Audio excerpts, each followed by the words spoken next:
Hello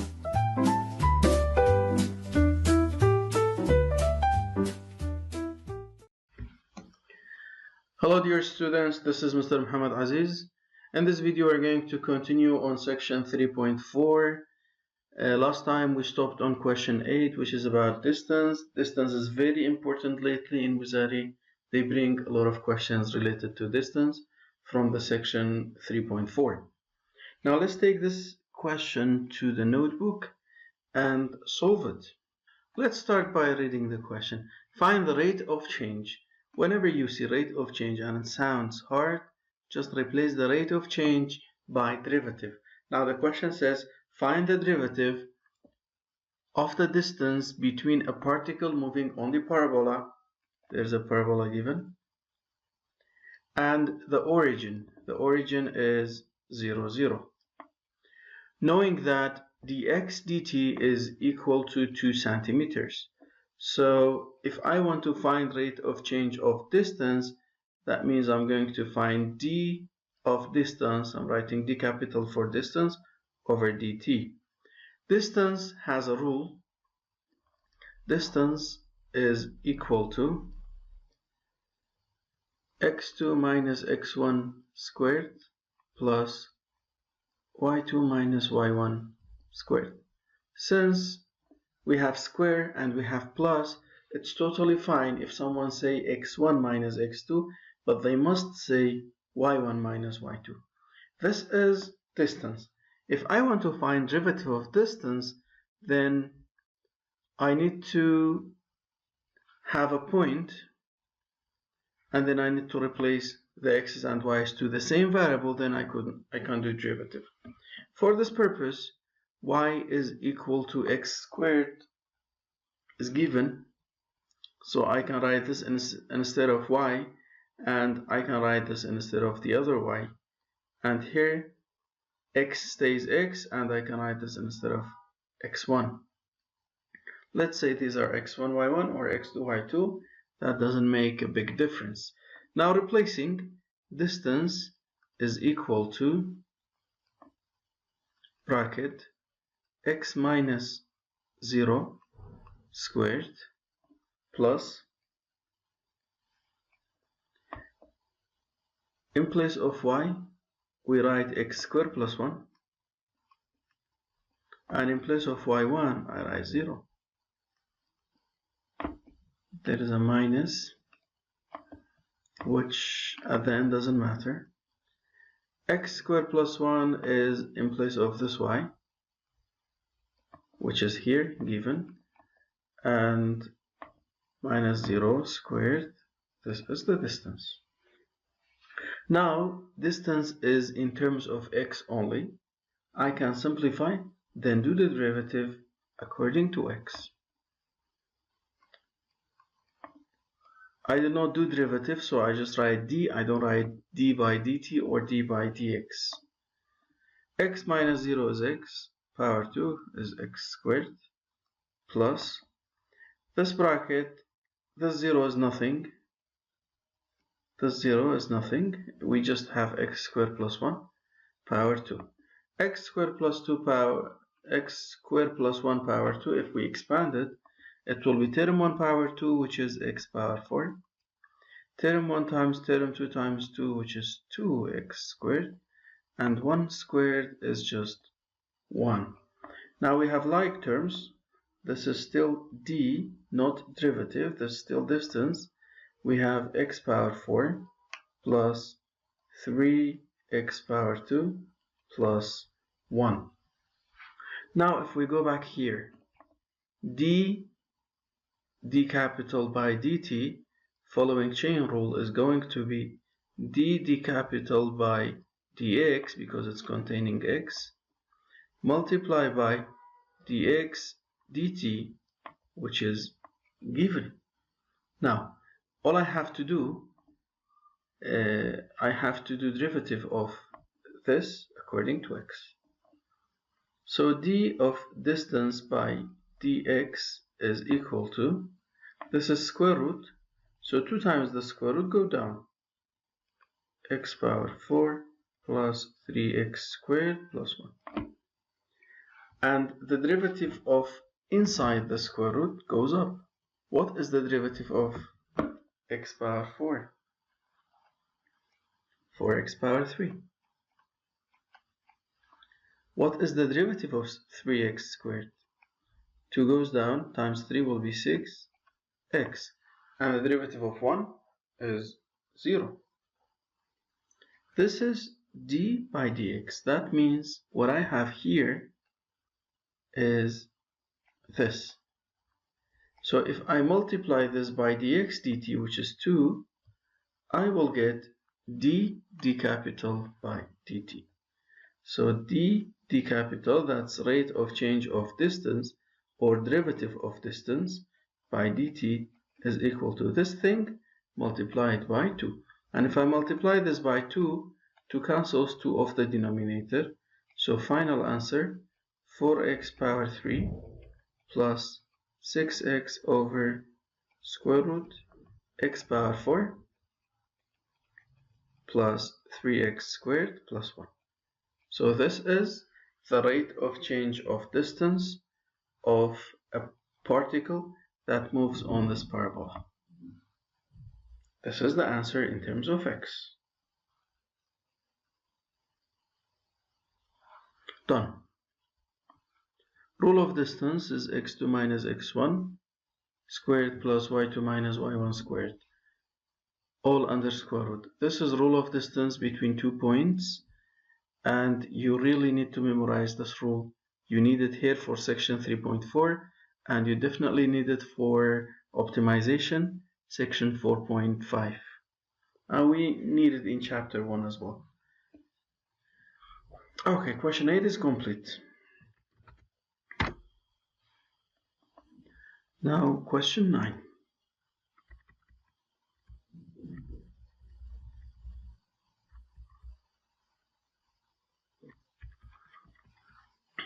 Question 9. It's literally the same idea. Find the rate of change of the distance between a particle moving on the graph of y equal to sine x and the origin, given that dx dt is equal to 2. Let's take this to the notebook and solve it. Question 9.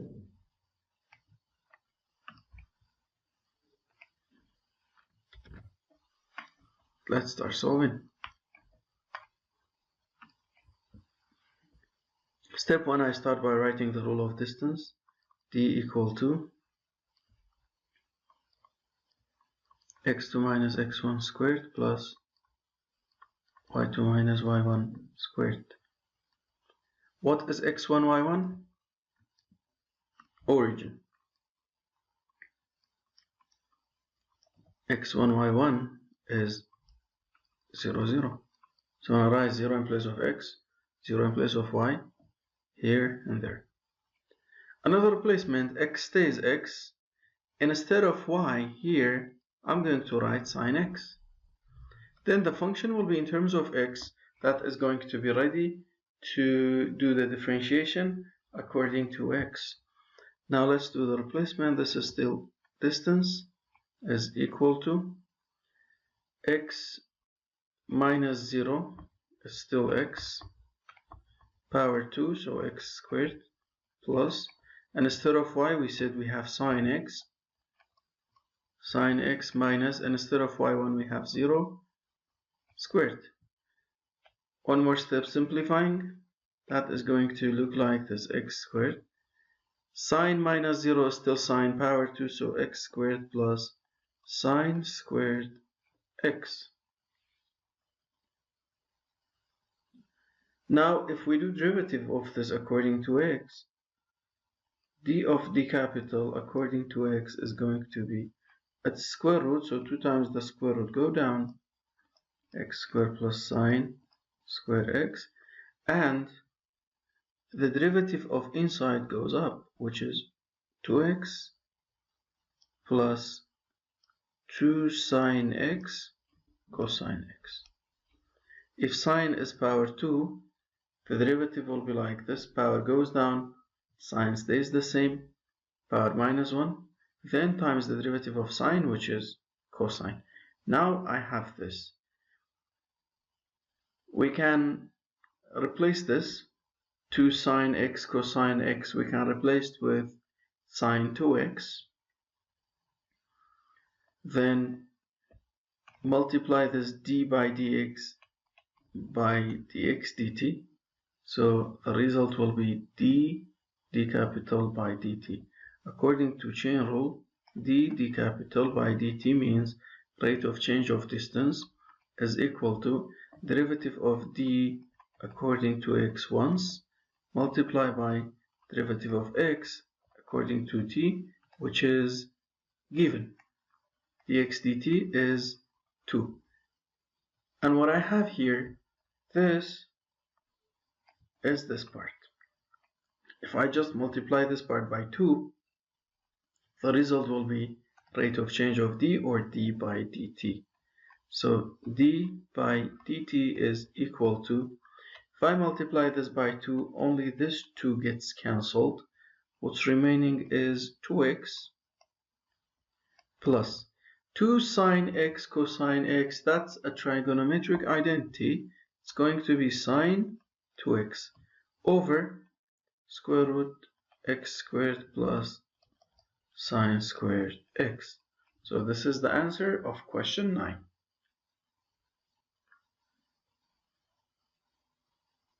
Don't forget to comment your questions. Whenever you find something not easy to understand, you can just comment below or message me on any platform. I'll answer you, inshallah. Done. Question 9 complete. Let's see what we have next.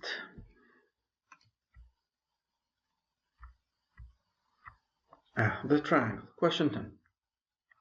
Before we start this question, there is a rule of area of triangle. Area of triangle is not always 1 over 2 base times height. 1 over 2 bh, 1 over 2 base times height is not the only rule of area of triangle. There is another rule, especially if we don't know the height of the triangle. Here we don't know the height. There is another rule of area of triangle we can use, and this rule always works, and it's a rule, it works. Just like 1 over 2 bh. The rule is right here. Area of triangle is equal to 1 over 2 AB sine C. If we have a triangle, when we know 2 sides with the angle between them, remember, we need to know 2 sides with the angle between them, then we can use this rule. 1 over 2 multiply the given sides by sine of the given angle. This rule is area. If we want to prove this without using this rule, it is possible. We just need to make a cut here on the triangle, and this side will be hypotenuse. So let's continue. Prove that area of the triangle is A, 1 over 2 s squared sine theta. Let's do it. So what we do first, we make a cut. Here's a 90-degree angle. If we don't have 90-degree angle, we cannot use trigonometrics. Now, according to this angle, if I want to find area of triangle is 1 over 2 base times height. So the base of this triangle is S, and the height is H. Now replacing, according to this angle, according to this theta, sine theta is equal to opposite over hypotenuse. This is opposite. Hypotenuse is the side which is the longest in the triangle. As you see, this side S is the longest side in the triangle. Then opposite over hypotenuse is going to be H over S. This is sine theta according to this angle. Now if I try to make H the subject, which is the height of the triangle, H is equal to cross multiply S multiplied by sine theta. Now replacing this value of h back in here in the rule, we will have 1 over 2, we still have 1 over 2, s is still here, h is replaced with s multiplied by sine theta. Then multiply 1 over 2s by inside. Since there is no plus or minus, we cannot multiply by both. We just multiply by one of them, which one makes it easier, s. S times s squared, so 1 over 2s squared sine theta is area of the triangle. If we use this rule that I mentioned in the beginning, we don't need to make this cut, h. We don't need to make this cut. We only use the rule. The two sides we know, s times s. So 1 over 2 s times s squared times sine of the angle between them, sine theta. So if we apply this rule, we can get the result in one step, which is very ideal for multiple choice.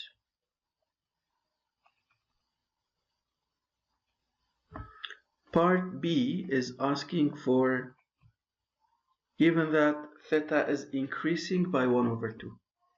Theta increasing means d theta dt. Anything that is increasing, decreasing is rate of change.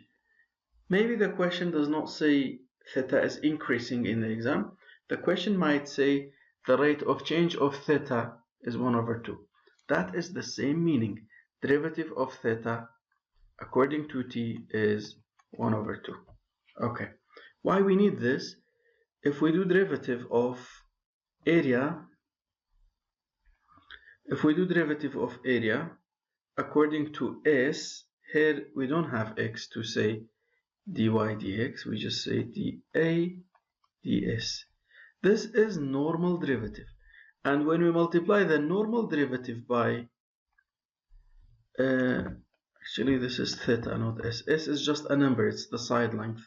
Theta is variable. So dA by d theta multiplied by d theta dt, which is given in the question. If we multiply these two, the result will be dA dt, which is rate of change of area. That is what the question is asking. Find rate of change of area. In part B, it says find rate of change in the area, means find derivative of area. When you look at the area, it is containing s and theta. Which one is acting like x? Theta is acting like x. S is side length, it is constant. Now, let's do derivative of this according to theta. Derivative of sine will be cosine. These are numbers, they stay the same. Coefficients stay the same. This is dA d theta. As I said, if we multiply dA by theta by d theta dt, which was given in the question, it's 1 over 2. When we do this multiplication, the result is rate of change of area or dA dt. If we look back to the question, two angles are given. We use these two given angles after we find the rate of change, which we did here. Once write pi over 6 in place of theta. Pi over 6 is like 180 divided 6 is 30. 180 divided 6 is equal to 30. So pi over 6 is equal to 30. So once write 30 here in place of theta, we will get something like this, or you can make it a decimal. In terms of s, it's 0.22 s squared. Radical 3 divided by 8 is 0.22. Then another angle we're given, which is pi over 3. Pi over 3 is equivalent to 60. Then we write cosine 60. From calculator, result is 0.5. So we will get 0.125 s squared. These are final answers. But what is very important is dA dt.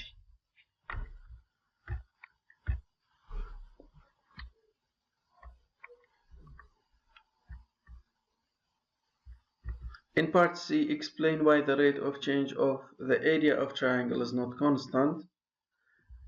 Rate of change will be constant if we have a linear function. Rate of change is derivative.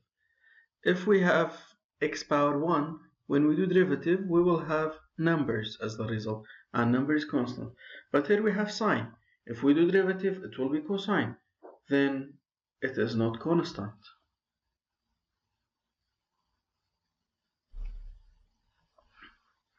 Question 11 is one of the good questions. Let's solve this one on the notebook.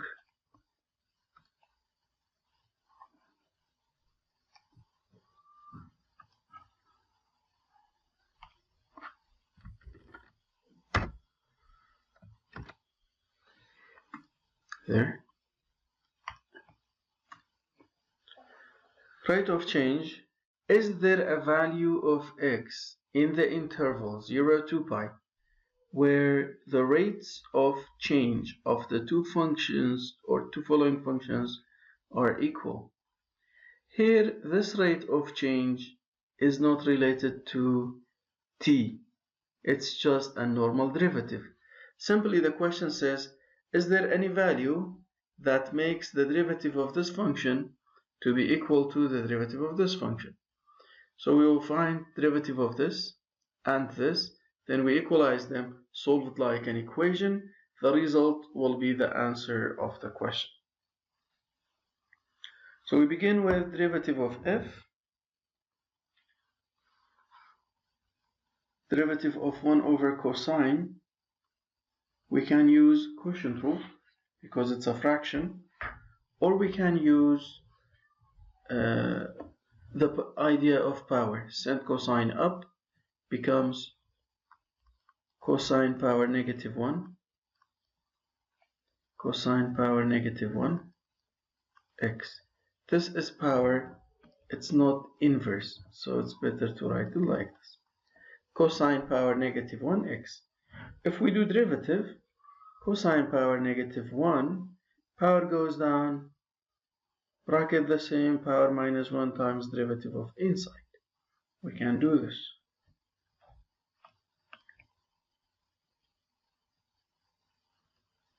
Or we can just play it safe, use quotient rule. Since it's a fraction, the first thing that comes in your mind is quotient rule because it's fraction. Quotient rule is easy.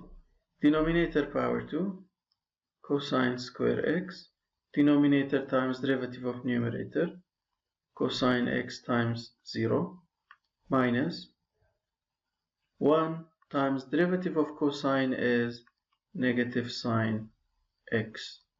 Simplifying, that is going to be 1 times negative sine is negative sine times negative 1 is sine x over cosine squared x.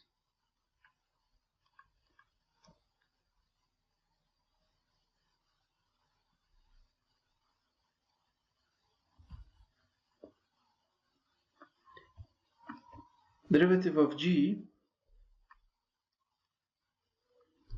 is equal to sine squared x sine times derivative of 1 is 0 minus 1 times derivative of sine is cosine x. Negative 1 times cosine x is negative cosine x over sine squared x. Now we are going to equalize these two. This is the first derivative and this is first derivative of this function. If we equalize them and find x, the value of x is the answer of the question.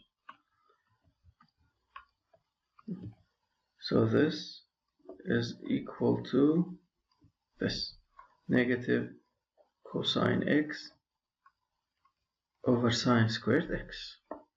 Okay, this equal is not necessary. Now we have a fraction between, we have two fractions, between them is equal, so we can do cross multiplying. Negative cosine times cosine squared is negative cosine power 3x equal to sine power 3x.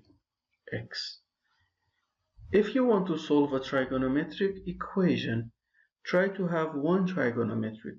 Here I have sine and cosine. I cannot solve. But I know if I divide sine by cosine, I will get tan. And tan is okay, it is solvable. Here I'm going to divide both sides by cosine power 3x, and here cosine power 3x. The cosines cancel out, and sine over cosine becomes tan. So I'm going to have tan power 3x is equal to negative, cosine cancels cosine will be 1, so negative 1. Take cubic root for both sides. Take cubic root. This power 3 goes away, and cubic root of negative 1 is negative 1. If you don't know, just use calculator. Press shift square root in your calculator. You will get cubic root. And don't forget to use brackets for negative numbers. Then the result is negative 1. So tan x equal to negative 1.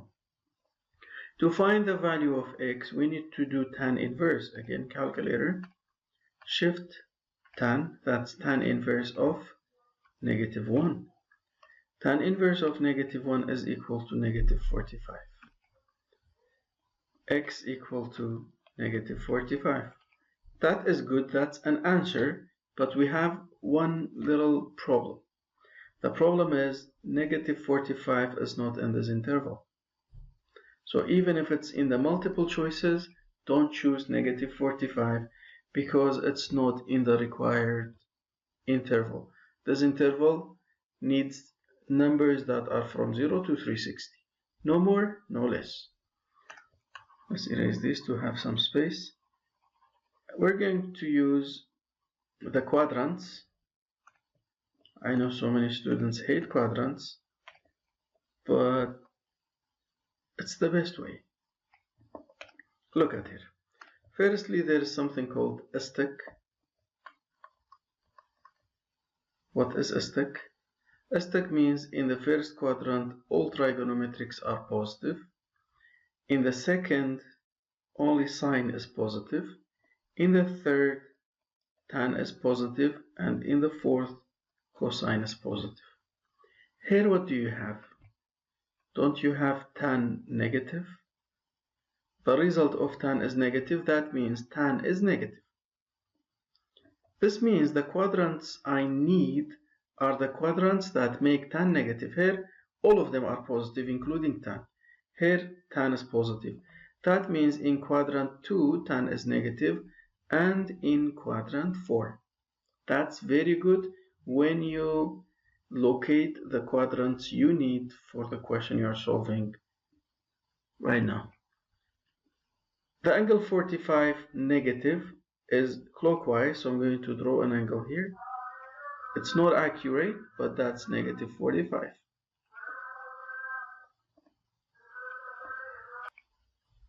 Yeah, sorry about that. A gentleman just passed here and his truck made some noise. It's okay. اللهم ارزقنا رزقا حلالا طيبا كثيرا مباركا. So I draw angle 45 in the two quadrants I need. Alright? And the angle 45, even if we don't mention the negative, how can we draw a 45 connected to x-axis in quadrant 4? That's the only way we do. How can we make a 45 that is connected to x-axis? This is x-axis. In the second quadrant, this is the only way. Now the actual size of these angles will be the possible answers. There are two answers. One of them starting from 0 until here. What is this angle? This angle is 180 minus 45, which is 135. So 135 is one possible answer of this equation. 135. So x equal to 135. Another possible answer is the actual size of this angle starting from 0. Let's erase the 135 to avoid confusion. Starting from 0 until this angle. What is the actual size of this angle? You know this angle is too close to be one round, and one round is 360 minus 45, which is the slice. The answer is 315. Now we have two possible answers. One of them is 135. The other one is 315. Now you can look at the multiple choices. In the multiple choices, there might be the angles in radian or in terms of pi. That's how I do it. Consider pi as 180 when it's connected to sine, cosine, tan. Then 135 divide 180 is 3 over 4, write pi next to it. So the answer in terms of pi is 3 over 4 pi. And this one, 315, just go to calculator. 315 divide 180 equal to 7 over 4. Alright, pi next to it. These are the two possible answers where the rates of change of these two functions are equal. Okay, I'm going to stop this lesson here. Thank you so much for watching. Comment below your questions and stay tuned to see the rest of the book. Bye.